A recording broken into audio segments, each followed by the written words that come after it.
Ау! Ау!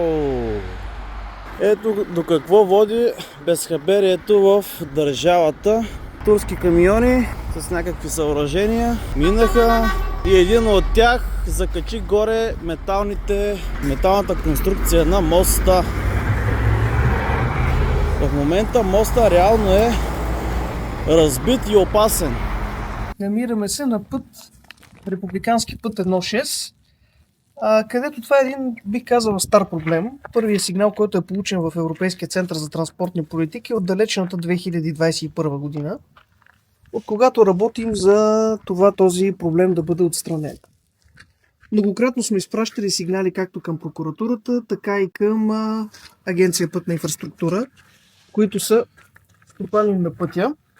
За съжаление, до момента агенцията не е реагирала. Това, което държи колегата Тодор Батко, геомрежата. Е геомрежа, точно така. Ние сме ви показвали много пъти как това нещо се използва за стабилизиране на асфалтовото покритие, на асфалтовата настилка, но при никакво положение не мога да кажа, че то трябва да се използва по ето този, бих казала, меко казано. Виждаме геомрежата е хваната с нитове, за да в общи линии да задържи падащите отломки от моста и късащите се снопове арматурно. Гледам как са надвиснали тези късове с бетон, които са се откъснали. Категорично тази геомрежа не може да задържи това нещо. Този мост се нуждае най-малкото от укретиране. Всичко така бих казала предвид състоянието на самите гради. По-скоро аз смятам, че те трябва да бъдат подменени изцяло. Тези гради, между другото, са тук от 1960 години. Дължината им е 20 метра. На всяка града дължината е 20 метра. Като аз бих казала, че най-външната града е компрометирана около 60%, а тази по-скоро дори бих казала 70% да е напълно компрометирана. Това са двете външни носещи гради. За съжаление, тук имаме деформации и по средните града. Може да се види, като приближиме видеото, как цели парчета бетон в момента са увиснали върху геомрежата. Имайте предвид, че има опасност от падащи отломки защото от тези се хванат, но виждаш ли да не там над...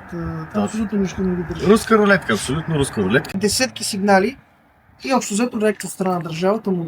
Да, доколкото разбрахме, имало е искане към общината да го оправи, тъй като моста, доколкото разбрахме общински, те са прехвърли към областното пътно. Областното пътно са обещали за 23-та, за 24-та, за 25-та, вече сме 26-та година.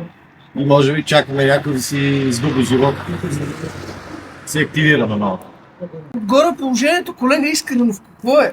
При дилатационни фуги от тип, като на едната ширината е 35 см и това в тежко състояние.